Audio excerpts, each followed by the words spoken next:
আসসালামু আলাইকুম। আশা করি তোমরা সবাই অনেক ভালো আছো।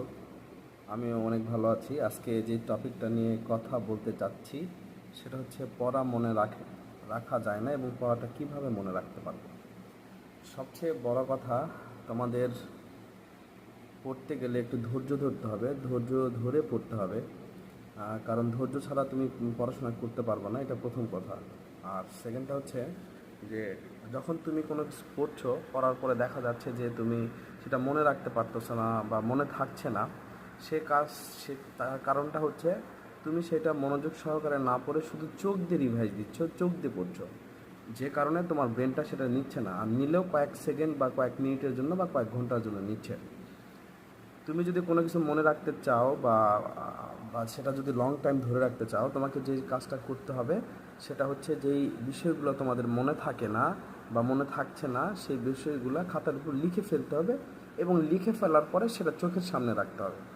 যখন তুমি সেটা চোখের সামনে রাখবা এবং যখন সেটা বারবার ফোকাস করবে, দেখবে যে অটোমেটিক মনে থাকবে। এবং আরেকটা বিষয় নিয়ে কথা বলা উচিত, সেটা হচ্ছে সাবজেক্টের দুর্বলতা। একটা মানুষ সব সাবজেক্টে পারদর্শী হয় না, আবার আরেকটা মানুষ সব দিকে পারদর্শী হয়।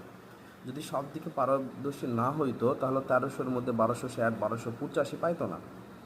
তো এখন যারা 1260, 1285 এরকম মার্ক তুলেছে আগের বছর, তাদের তুমি যদি একটু ঘুরে ফিরে দেখো তারা কি করেছে। তারা প্রচুর পরিমাণে পরিশ্রম করেছে। যে জিনিসগুলো তাদের মনে থাকে না সেটা নোট করেছে, নোট ছাড়াও যেগুলো কমন বিষয় সেগুলোও নোট করেছে।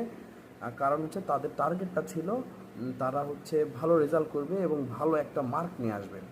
তো ফার্স্টলি তোমাকে টার্গেট করতে হবে, তোমাকে নিজেকে বুঝতে হবে যে কোন সাবজেক্টে তুমি দুর্বল আছো এবং কোন সাবজেক্টে সব থেকে বেশি দুর্বলতা। বিভিন্ন কলমের কালি ধরবা, লাল কালি, নীল কালি, সবুজ কালি, সেগুলোকে আইডেন্টিফাই করবা। এই কালি কোনটাতে ইউজ করবা, যেটা তোমারতে বেশি দুর্বলতা থাকবে সেটাতে লাল কালি দিয়ে চিহ্নিত করতে পারো। এভাবে চিহ্নিত করবা। তো পড়তে থাকো। সামনে যাদের এসএসসি পরীক্ষা আছে এবং জিএসসি পরীক্ষা আছে, তোমাদেরকে অনেক অনেক অগ্রিম শুভেচ্ছা ভালো রেজাল্টের জন্য। এবং তোমার কোনো টেনশন করবে না। এই যে কয় মাস, 1.5 মাস পরেও কিন্তু এসএসসিতে খুব ভালো রেজাল্ট করা যায়। আমি অনেক দেখছি যে 1.5-2 মাস পরে অনেক ছেলেপেলে আছে যে খুব ভালো রেজাল্ট করছে। সো মেন কথা, হতাশ হওয়া যাবে না, পড়াশোনা করো।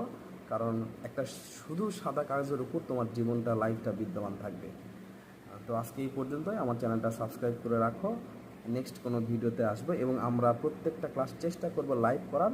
এবং যেহেতু আমার এই চ্যানেলটা 2 বছর পুরাতন, আমি আবার কাজটা শুরু করেছি তোমাদেরকে কিছু তথ্য দেওয়ার জন্য।